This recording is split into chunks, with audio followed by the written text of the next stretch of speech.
ಓಂ ಹಂ ಹನುಮತೆ ನಮಃ. ನಿತ್ಯಭಕ್ತಿ ಕಾರ್ಯಕ್ರಮಕ್ಕೆ ಸುಸ್ವಾಗತವನ್ನು ಕೋರುತ್ತಾ, ನಮಗೆ ಶಕುನಗಳು ಅನ್ನೋದಕ್ಕೆ ನಾವು ಹೆಚ್ಚು ಪ್ರಾಶಸ್ತ್ಯ ಕೊಡ್ತಕ್ಕಂತಹ ವಿಧಿವಿಧಾನಗಳಲ್ಲಿ ದಿನನಿತ್ಯ ನಮಗೆ ಈ ರೀತಿಯ ಕೆಲವು ಶಕುನಗಳು ನಮಗೆ ಬಂದಾಗ ಅವು ಶುಭನ ಅಶುಭನ, ಯಾಕೆಂದರೆ ಕಾಲಾಯ ತಸ್ಮೈ ನಮಃ ಅಂತ ನಾವು ಕರಿತೀವಿ.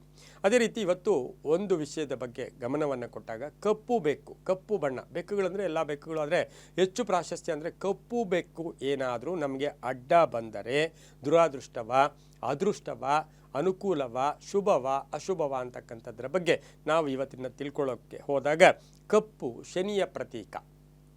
ನಾವು ಕಪ್ಪು ಬಣ್ಣ ಅಂತಕ್ಕಂಥದ್ದು ನಿಧಾನದ ಪ್ರತೀಕ, ಅಜ್ಞಾನದ ಪ್ರತೀಕ.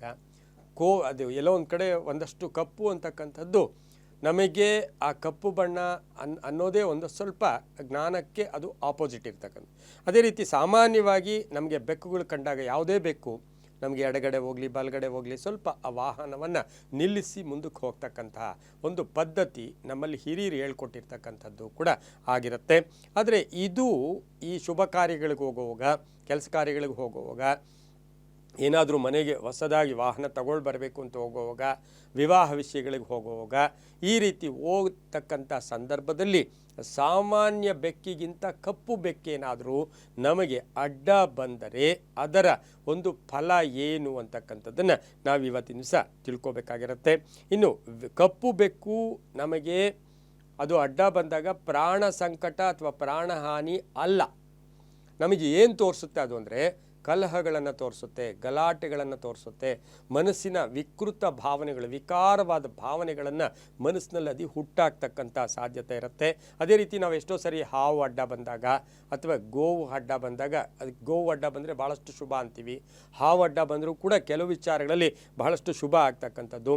ಇನ್ನು ನಾಯಿ ಚೀರಾಡ್ತಕ್ಕಂಥದ್ದು, ನಾಯಿ ಗೋಳಾಡ್ತಕ್ಕಂಥದ್ದು, ನಾಯಿ ಅಳ್ತಕ್ಕಂಥ ಸಂದರ್ಭ ಬಂದಾಗ ನಮ್ಮ ಹಿರಿಯರು ಹೇಳ್ತಾರೆ, ಯಾರೋ ಈ ಬೀದಿಯಲ್ಲಿ ಈ ಒಂದು ಏರಿಯಾದಲ್ಲಿ ಯಾರಾದರೂ ಪ್ರಾಣ ಹೋಗಬಹುದು ಅಂತ ಹಿರಿಯರು ಹೇಳಿದ್ದನ್ನು ನಾನು ಕೂಡ ಗಮನಿಸಿದ್ದೀನಿ. ಅವೆಲ್ಲವೂ ಎಷ್ಟು ಸತ್ಯವಾಗಿರುತ್ತೋ ಅದೇ ರೀತಿ ಈ ಕಪ್ಪು ಬೆಕ್ಕು ಬಂದಾಗ ಇದು ಒಂದಷ್ಟು ಅಪಾಯದ ಸೂಚನೆ.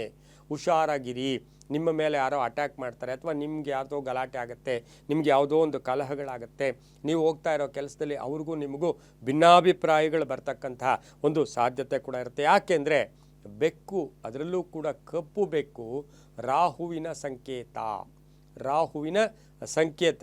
ಏಕೆಂದರೆ ಅಲ್ಲಿ ರಾಹು ಕೇತು ಎರಡು ಅಂಶನೂ ಕೂಡ ಕಪ್ಪು ಬೆಕ್ಕಲ್ಲಿರುತ್ತೆ. ನೀವು ಕಪ್ಪು ಬೆಕ್ಕು ಕಣ್ಣನ್ನು ನೋಡಿ, ಆ ಕಣ್ಣುಗಳು ನೋಡಿದಾಗ ನಿಮಗೇನು ಅನಿಸುತ್ತೆ ಹೇಳಿ?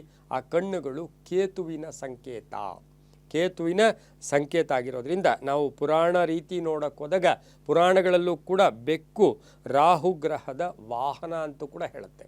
ರಾಹುಗ್ರಹಕ್ಕೆ ವಾಹನ ಯಾವುದು ಅಂದರೆ ಅದು ಬೆಕ್ಕಂತೆ. ಹಾಗಾಗಿ ಈ ಕಪ್ಪು ಬೆಕ್ಕು ಬಂದಾಗ ಮನಸ್ಸಿಗೆ ಸಮಾಧಾನಕರವಾಗಿ ಕೆಲಸ ಕಾರ್ಯಗಳು ಕೂಡ ಆಗೋದಿಲ್ಲ. ಈಗ ನಾವು ಹಾವು ಅಡ್ಡ ಬಂದಾಗ ಸ್ವಲ್ಪ ಹಗತನ ಅಂತ ಹೇಳಿದ್ರೂ ಕೂಡ ಒಂದಷ್ಟು ಶುಭ ಫಲಗಳನ್ನು ಹೇಳಬಹುದಾಗುತ್ತೆ. ಈ ಒಂದು ಕಪ್ಪು ಬೆಕ್ಕು ಅಡ್ಡ ಬಂದರೆ ನಿಮಗೆ ಕೆಲಸಗಳು ಪೂರ್ತಿ ಆಗ್ತಕ್ಕಂಥದ್ದು ತುಂಬ ಕಡಿಮೆ, ಅರ್ಧಂಬರ್ಧ ಕೆಲಸಗಳಿರ್ಬೋದು. ಆಮೇಲೆ ಅದೇ ಭಾವನೆ ಮನಸ್ಸಲ್ಲಿ, ಅದೇ ಒಂದು ನಮ್ಮ ಸ್ಮೃತಿ ಪಟಲ ಅಂತ ಇರುತ್ತೆ ತಲೆಯಲ್ಲಿ, ಆ ಸ್ಮೃತಿ ಪಟಲದ ಮೇಲೆ ಇದರ ಪ್ರಭಾವ ನೇರವಾಗಿ ಬೀಳೋದ್ರಿಂದ ಈ ಕಪ್ಪು ಬೆಕ್ಕು ಅಡ್ಡ ಬಂದಾಗ ಯಾವುದೇ ದಿನ, ಯಾವುದೇ ವಾರ, ಯಾವುದೇ ಕಾಲ, ಇದಕ್ಕೆ ನಮಗೆ ವಾರ, ಕಾಲ, ದಿನಕ್ಕೆ ನಾವು ಪ್ರಾಶಸ್ತ್ಯ ಕೊಡೋದಿಲ್ಲ. ನಾವು ಒಂದು ಒಳ್ಳೆಯ ಮನಸ್ಸಿನಿಂದ ಹೊರಟಂಥ ಸಂದರ್ಭದಲ್ಲಿ ಅದಕ್ಕೇನು ಸಾಮ್ರಾಜ್ಯ ಏನು ಮುಳುಗೋಗೋದಿಲ್ಲ. ಸ್ವಲ್ಪ ವೆಯ್ಟ್ ಮಾಡಿ, ನಿಮ್ಮ ಕಾರಲ್ಲಿ ಒಂದು ಗ್ಲಾಸ್ ನೀರಿದೆ ಅಥವಾ ಒಂದು ಬಾಟ್ಲ್ ನೀರಿದೆ, ಸ್ವಲ್ಪ ನೀರನ್ನು ಕುಡೀರಿ, ಸ್ವಲ್ಪ ಒಂದೆರಡು ನಿಮಿಷ ಇಳಿದು ಓಡಾಡಿ, ಅಥವಾ ನೀವು ಟ್ರಾಫಿಕಲ್ಲಿದ್ದರೆ ಸೈಡಲ್ಲಿ ನಿಂತ್ಕೊಂಡ್ಬಿಡಿ. ಈ ರೀತಿ ಹೋಗೋದ್ರಿಂದ ತುಂಬಾ ಒಳ್ಳೆಯದು. ಎಲ್ಲವೂ ಕೂಡ ನಂಬಿಕೆಯ ಆಧಾರ ಅಂತ ಹೇಳ್ತಾ, ಸರ್ವೇ ಜನ ಸುಖಿನೋ ಭವಂತು, ಸಮಸ್ತ ಸನ್ಮಂಗಳಾನಿ ಭವಂತು.